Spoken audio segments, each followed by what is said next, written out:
मित्रांनो, ठरलं तर मग या मालिकेच्या आजच्या भागामध्ये अर्जुन घरातील सर्वांना सांगतो की तुम्ही तन्वीच्या ट्रॅपमध्ये अडकला असाल, परंतु मी कधीही तिच्या ट्रॅपमध्ये अडकणार नाही. तेव्हा घरातील सर्वजण रागातच त्याच्याकडे पाहू लागतात. मग नंतर अर्जुन म्हणतो, मम्मा एक ना एक दिवस तुला समजेल की मी जे बोलत होतो ना ते खरं होतं आणि मिसेस सायलींना नात्यांची तेवढीच किंमत आहे जेवढी तुला आहे ना तेवढीच. तेव्हा कल्पना आपली खाली मान घालून बसते, तर तो आता कल्पनाजवळ जाऊन बसतो आणि मिसेस सायली तुमच्याबरोबर जे काही वागत होत्या ना ते अजिबात खोटं नव्हतं मम्मा, असं तो सत्य सांगण्याचा प्रयत्न करत असतो.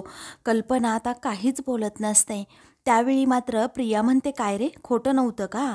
मग तुम्ही जे कॉन्ट्रॅक्ट सगळ्यांपासून लपवून ठेवलं ते काही खरं होतं का? ते तर खोटंच होतं ना. अरे तुम्ही दोघेही नवरा बायकोसारखे सण साजरे करत होतात, ते पण घरातील सर्वांसमोर. ते खोटं नव्हतं का? तेव्हा आता प्रियाने असं बोलल्यामुळे अर्जुनच्या तळपायाची आग मस्तकात जाते. तेव्हा तो आता रागातच उठतो आणि म्हणतो की तुझं तोंड ना गप्प ठेव तू. तेव्हा अर्जुन आता खूपच चवताळला. हे पाहून आता घरातील सर्वजण त्याच्याकडे पाहतच राहतात. तेव्हा हे असं सारखं सारखं बोलून माझ्या घरच्यांना तू भडकवत जाऊ नकोस, कारण मिसेस सायलींसाठी या घरातील प्रत्येक नातं महत्त्वाचं होतं आणि तेवढंच खरं होतं. आणि म्हणूनच त्या पूर्ण आजीला अगदी वेळेवर औषधं द्यायची. आता अर्जुन सर्वांना सांगतो. तेव्हा पूर्ण आजीला आता आठवतं की कशाप्रकारे सायली अगदी माझी प्रेमाने काळजी घ्यायची. मी घरातील सर्वांच्या आवडीनिवडीसुद्धा अगदी लक्षात ठेवल्या आहेत, असं म्हणून आता तो घरातील सर्वांना सायलीची बाजू समजावून सांगत असतो की सायली ही खोटी नाही आहे, सायली ही खरी आहे. ती जे आत्तापर्यंत वागली 1.5 वर्षामध्ये ते सगळं आणि सगळं खरं आहे, असं म्हणून तो प्रतापला देखील सांगतो की डॅड, जेव्हा तुमच्या बिझनेसमध्ये तुम्हाला प्रॉब्लेम आला होता, तुम्हाला अटक झाली होती, तेव्हा स्वतःच्या जीवाची पर्वा न करता तुम्हाला मिसेस सायलींनी सोडवलं. तेव्हा आता प्रतापला त्या सर्व गोष्टी आठवतात की जेव्हा मला पोलीस घेऊन चालले होते तेव्हा सायलीने कशाप्रकारे स्टँड घेतला होता, आपल्या कुटुंबाच्या बाजूने अगदी खंबीरपणे उभी राहिली होती. तेव्हा कल्पनाला सुद्धा या गोष्टी सर्व आठवत असतात. मग आता ते एकदम शांत राहतात. त्याचवेळी अर्जुन म्हणतो, का हे पण मिसेस सायलींनी जे काही केलं ते खोटं होतं का? त्यानंतर तो अस्मितालाही झापतो आणि म्हणतो, काय ग अस्मिताई, तुझ्या कार्डचा जेव्हा प्रॉब्लेम झाला होता, आपल्या घरामध्ये माणसं आली होती, सगळे पैसे वसूल करण्यासाठी जेव्हा लोक दारात उभे होते तेव्हा तुला सुद्धा मिसेस सायलींनी हेल्प केली होती का नव्हती? तेव्हा आता अस्मितालाही आठवतं की कशाप्रकारे सायलीने तेव्हा मला हेल्प केली होती. पुढे अर्जुन आता जाब विचारतो, हे तिने का केलं? तुमचं नातं खोटं होतं म्हणून केलं का? तेव्हा अस्मिता गप्पा बसते आणि खाली मान घालते.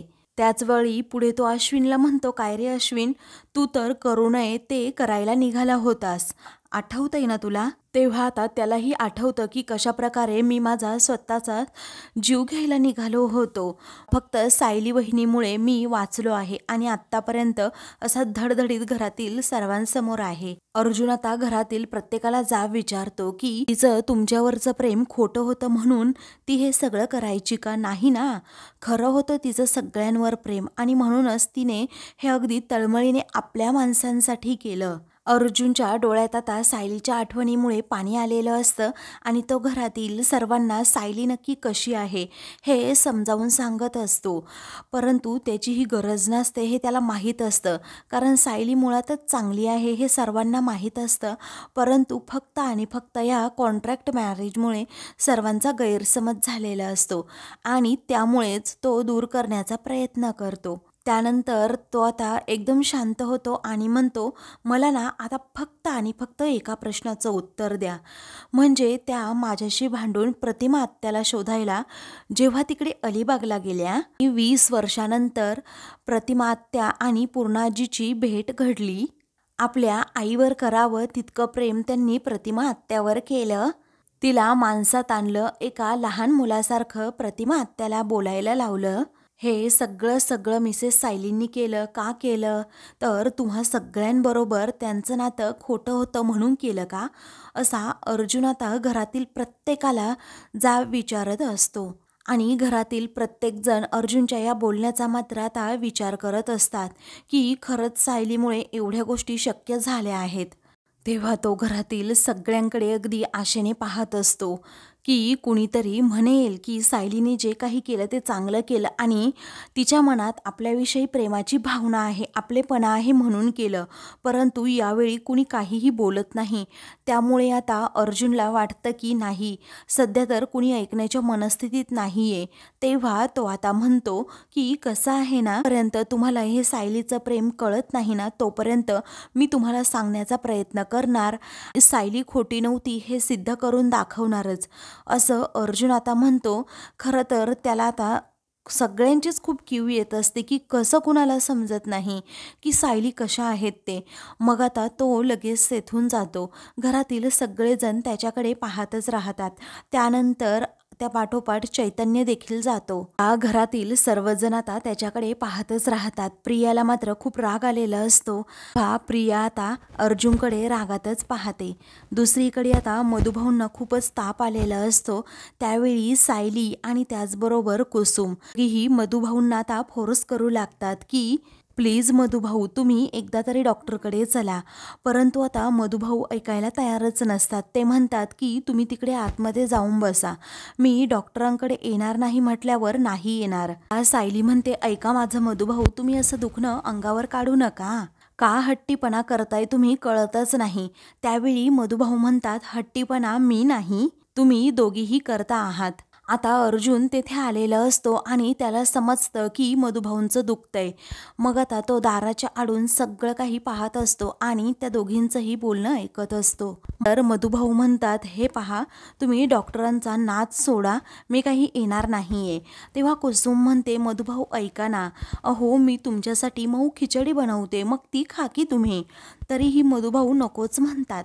तेव्हा मधुभाऊ अगदी लहान मुलासारखं करत असतात. मी बरा आहे बरा आहे असं म्हणून ते ताडकन उठून उभे राहतात.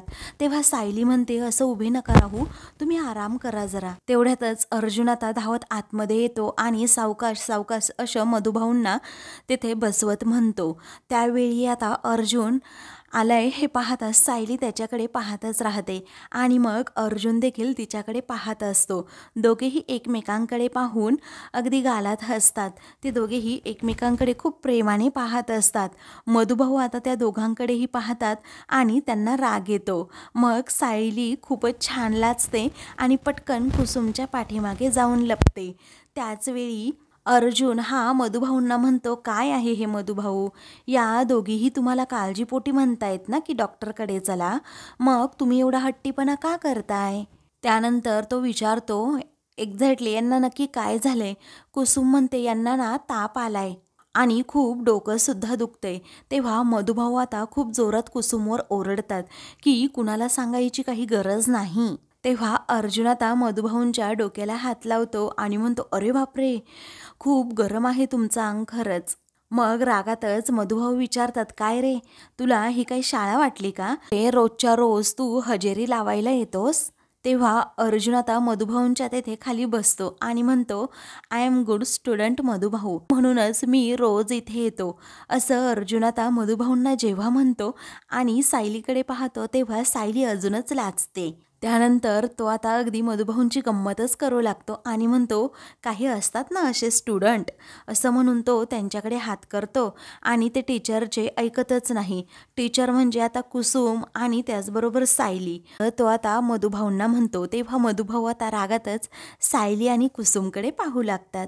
पुढे आता अर्जुन म्हणतो टीचर म्हणतात की चला शाळेत, पण नाही, आपलं रस्त्यावर बसून नुसतं भोकड पसरतात. मला नाही जायचं शाळेत, मला नाही जायचं शाळेत, असं अर्जुन आता लहान मुलासारखी ॲक्टिंग करून दाखवतो. तेव्हा कुसुमला आता हसू आवरत नाही आणि सायलीला देखील. तर मधुभाऊ म्हणतात माझी तर अशी इच्छा आहे ना की तुला हाताला धरावं आणि असं बाहेर काढावं, परंतु कसं आहे ना, तू तुझ्याबरोबर बोलण्यासाठी सुद्धा माझ्या अंगात ताकद नाही आहे. तेव्हा अर्जुन म्हणतो अरे छे, आता ताकदच नाही आहे अंगात म्हटल्यावर भांडण तरी तुम्ही कुठून करणार, असं म्हणून तो डायरेक्ट आता मधुभाऊ शेजारीच बसतो.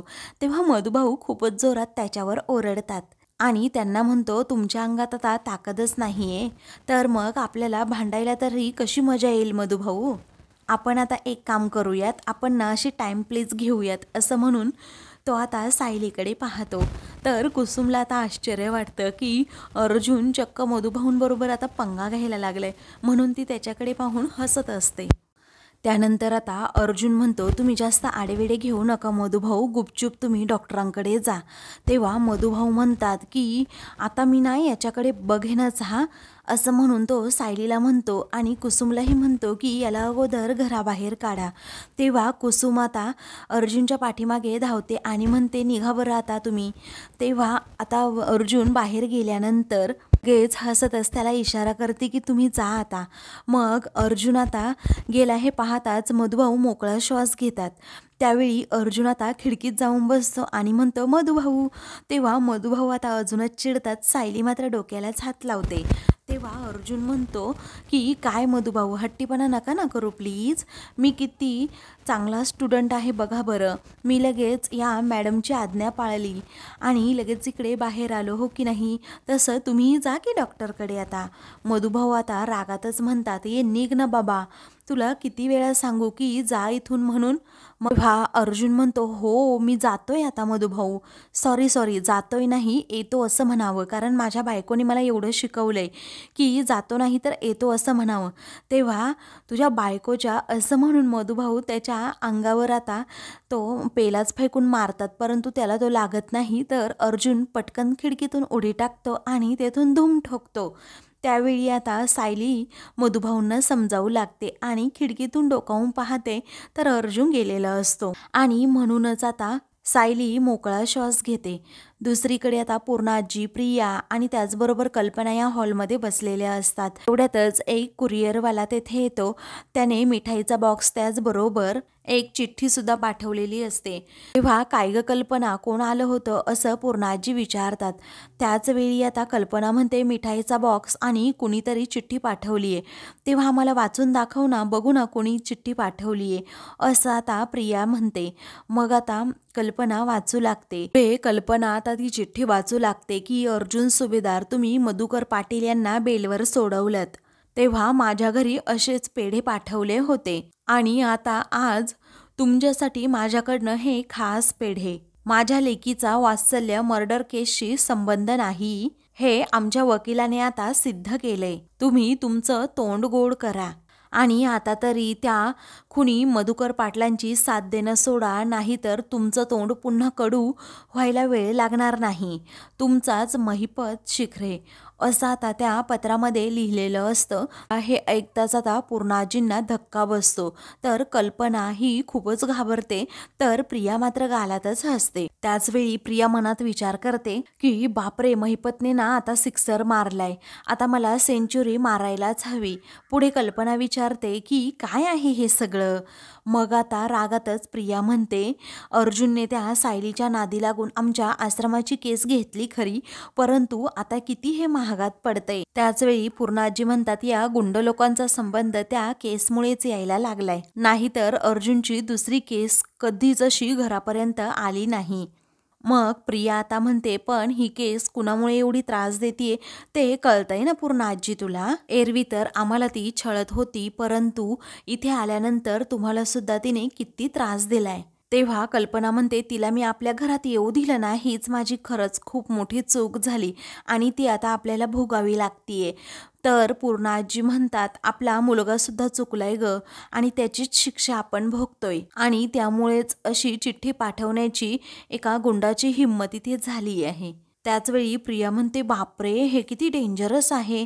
मी ना एक काम करते, मी बाबांना कॉल करते आणि लगेच त्यांना याविषयी सांगते. ते कामात असले म्हणून काय झालं. त्याचवेळी आता पूर्णाजी म्हणतात, नाही तन्वी, आधीच रविराज हे पुण्यावरून आले नाहीत, तिथे त्यांचं काम सुरू आहे, त्या कामात आणखी हा व्याप नको त्यांच्या डोक्याला. मग आता प्रिया अशी लाडीकपणे म्हणते की पूर्णाजी, तुमची इथे काळजी घेणं हे सुद्धा माझं कामच आहे ना. त्या सायलीमुळे हे असले गुंड आपल्या संपर्कात आले, त्यांनी जर आपल्या कुटुंबाला काही केलं उद्या तर बापरे, मला तर हा विचार सुद्धा सहन होत नाहीये असं म्हणून ती उगीच आता काळजी असल्यासारखा आव आणत असते. त्यानंतर प्रिया म्हणते, मामी तू पूर्ण आजीला घेऊन आतमध्ये जा, मी बाबांना कॉल करून सांगते याबद्दल.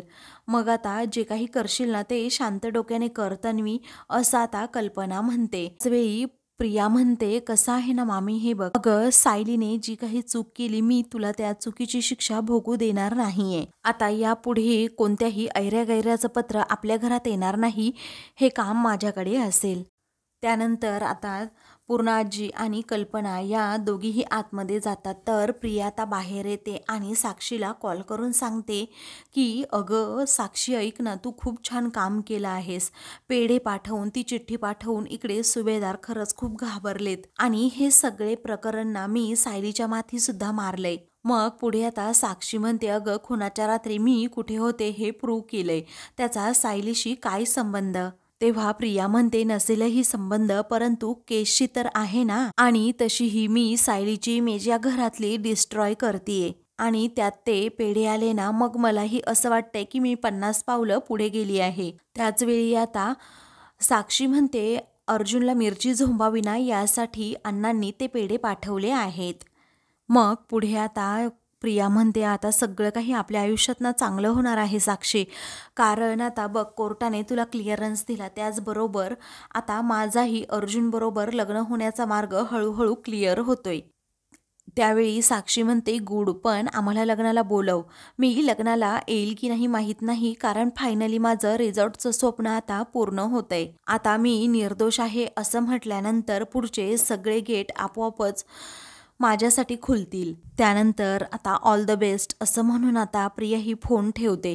त्याच वेळी आता ती घरात जायला निघते तर मागे अस्मिता उभी असते. तेव्हा आता प्रिया खूपच घाबरते, कारण तिला असं वाटतं की अस्मिताने सगळं बोलणं ऐकलं. त्यावेळी अस्मिता आता म्हणते, मी सगळं ऐकलंय अगं तन्वी, कारण तू आत्ता रविराज काकांनाच कॉल केला होतास ना.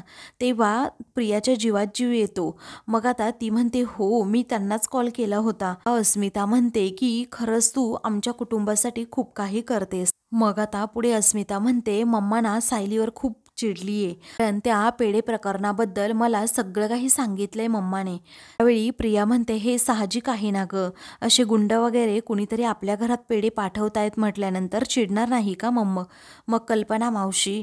त्यावेळी आता अस्मिता म्हणते, जाऊ दे ना, आता मम्माला आणि पूर्ण आजीला लवकरात लवकर कळेल की सायली कशी आहे ते आणि तू किती चांगली आहे ते त्या तुला या घरची सून सुद्धा करून घेतील. त्यावेळी प्रिया खुश होते आणि म्हणते, तुझ्या तोंडात ना चॉकलेट आईस्क्रीम पडो, तेव्हा चल फ्रीजमध्ये आहे चॉकलेट आईस्क्रीम, असं अस्मिता म्हणते आणि तिला आतमध्ये घेऊन जाते. सायली मधुभाऊंना जेवायला वाढते. तेव्हा मधुभाऊ म्हणतात, सायली ऐक ना, अगं थोडी लोणच्याची फोड दे ना मला.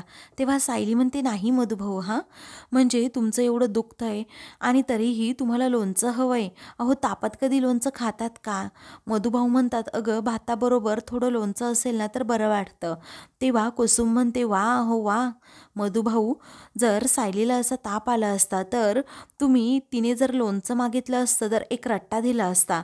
आता तुम्हाला अजिबात लोणचं मिळणार नाही, अगोदर डॉक्टरांकडे चला, मग उद्या मी तुम्हाला लोणचं देईल. तेव्हा मधुभाऊ म्हणतात, मला ना तुझं लोणचंच नको.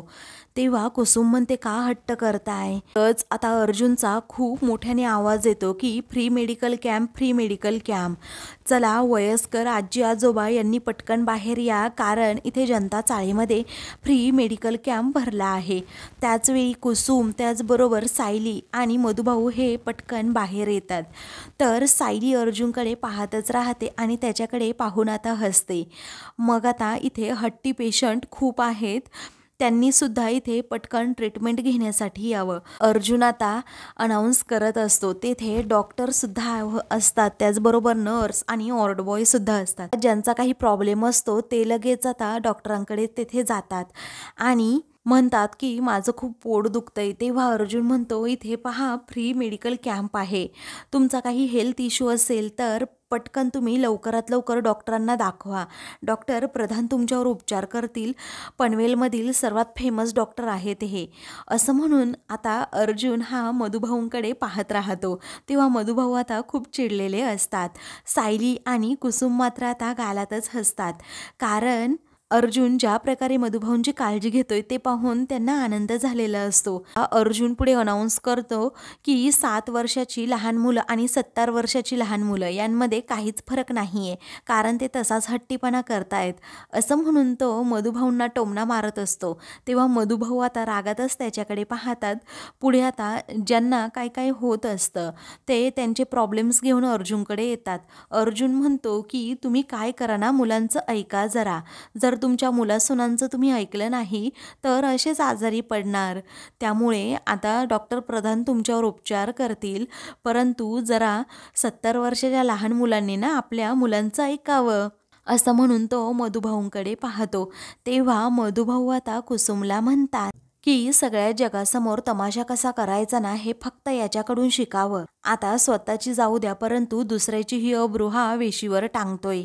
तेव्हा आता कुसुम ही हसत असते, तर अर्जुन तिच्याकडे पाहतो. कुसुम आता मुद्दामच म्हणते आपल्याला तर अजिबात आवडलं नाहीये. मग मधुभाऊ म्हणतात हो ना, भंपकपणा आहे हा याचा. त्यावेळी अर्जुन आता मधुभाऊंकडे पाहतो आणि म्हणतो चला पटकन या हट्टी पेशंटने पुढे या. तरीही मधुभाऊ जात नाहीत. तेव्हा ते आता रागातच घरामध्ये जायला निघतात. तेव्हा सायली आणि कुसुम देखील त्यांच्या पाठोपाठ जातात. तेव्हा अर्जुन आता त्या 2 ऑर्ड बॉयला बोलवतो, काहीतरी कानात सांगतो, मग ते लगेच मधुभाऊंकडे जातात. तेव्हा ते ऑर्ड बॉय आता मधुभाऊंच्या घरात जातात आणि लगेच त्यांना हाताला पकडून उठवतात. तेव्हा मधुभाऊ म्हणतात नाही मी नाही येऊ शकत, परंतु आता ते ऑर्ड बॉय हे हट्टीपणा करतात अगदी मधुभाऊंसारखाच आणि अर्जुनच्या सांगण्यावरून ते त्या कॅम्पमध्ये घेऊन येतात. तेव्हा मधुभाऊ रागातच म्हणतात अरे सोडा ना मला, तुम्हाला कोणी सांगितलं मला घेऊन या म्हणून इकडे. तरीही आता ते ऐकतच नाहीत. तेव्हा आता मधुभाऊंना ते तेथे असणाऱ्या खाटेवर अगदी जबरदस्तीने झोपवतात. तरीही मधुभाऊ ऐकत नसतात. अर्जुन आता मधुभाऊंकडे पाहून हसतो आणि म्हणतो फ्री मेडिकल कॅम्प आहे. आता अर्जुन मधुभाऊंकडे पाहतो आणि मोठ्यानेच म्हणत असतो या वयात ताप आलेला चांगला नसतो, बरा नसतो, त्यामुळे प्लीज तुम्ही उपचार करून घ्या. तर मधुभाऊंना तेथे अर्जुनवर आता चिडतासुद्धा येत नसतं. तो आता त्यांच्याकडे पाहून हसत असतो. तर सायली आता अर्जुनकडे पाहतच राहते आणि गालातच पाहून त्याच्याकडे हसते. तिला आता अर्जुनचा खरंच खूप अभिमान वाटत असतो की ज्या प्रकारे तो सिच्युएशन हँडल करतोय ती खूप छान असते आणि ती अजूनच त्याच्या प्रेमात पडते. पुढे आता अर्जुन म्हणतो डॉक्टर प्रधान हे हट्टीपणाचं सुद्धा औषध देतात आणि ते सुद्धा यांना द्या. तेव्हा मधुभाऊ जोरातच अर्जुनवर ओरडतात. तेव्हा आता जो थर्मामीटर असतो तो मधुभाऊंच्या तोंडातच आता डॉक्टर ठेवतात, त्यामुळे त्यांना काहीच बोलता येत नाही. तर अर्जुन सायलीकडे पाहतच राहतो आणि तिला इशारा करतो सगळं काही ठीक होईल. मग सायली हसूनच त्याच्याकडे पाहते. तर एकटे डॉक्टर प्रधान हे मधुभाऊंवर उपचार करत असतात. सायली मात्र अर्जुनकडे पाहते, तर अर्जुन सुद्धा तिच्याकडे खूपच प्रेमाने पाहत असतो. मित्रांनो, पुढील भागामध्ये डॉक्टर प्रधान मधुभाऊंना म्हणतात आत्ता पहिला डोस घ्यावा लागेल तुम्हाला. तेव्हा त्यांच्या हातात असणाऱ्या गोळ्या मधुभाऊ टाकून देतात, म्हणतात की मी नाही गोळ्या घेत कधी. त्याचवेळी आता आमच्या मधुभाऊंना गोळ्या घ्यायला आवडत नाहीत असं आता कुसुम म्हणते. त्याचवेळी अर्जुन म्हणतो दुसरा ऑप्शन आहे की आपल्याकडे इंजेक्शन. तेव्हा मधुभाऊ अजूनच घाबरतात. अशाच मालिकेंचे पुढील भाग पाहण्यासाठी चॅनलला सबस्क्राईब करा.